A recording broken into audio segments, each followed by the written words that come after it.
बंडा घाटी उन्नयन कार्यर समीक्षा कले जिलापाल आवास कृषि प्रकल्प त्वरान्वित करने को निर्देश।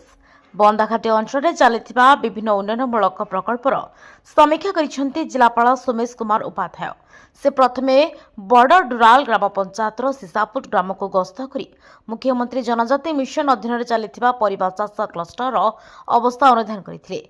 चाषी मानक सह आलोचना कर अधिक परिमाण में चाष करने को प्रोत्साहन देते। पियाज संरक्षण पर पदक्षेप नेबाकू पीआईटीडीओ को निर्देश दिया। बड़डुराल अंद्राहाल रास्तार निर्माणाधीन व्यू पॉइंट रे स्टील रेलिंग सह पर्यटक सुविधा सुनिश्चित करने को कहुई।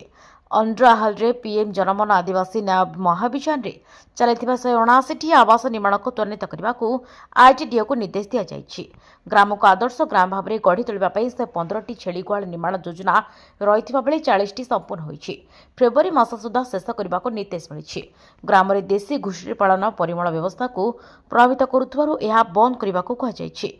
किचेन गार्डन काजू प्रोसेसिंग यूनिट और पणस तेंतुली मल्टिंग प्रोसेसिंग यूनिट स्थापन में गुरुत्व दिया।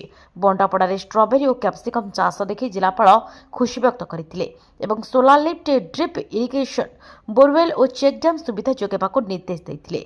शेष मुदुरीपड़ा युवक मानक भलीबल खेली क्रीड़ा भित्तिभूमि सुदृढ़ करने को उद्यम करने को कहते। ए गस्त समय विभिन्न विभाग अधिकारी उपस्थित थे। मालकानगिरी राधिकिंग रिपोर्ट आदर्श न्यूज।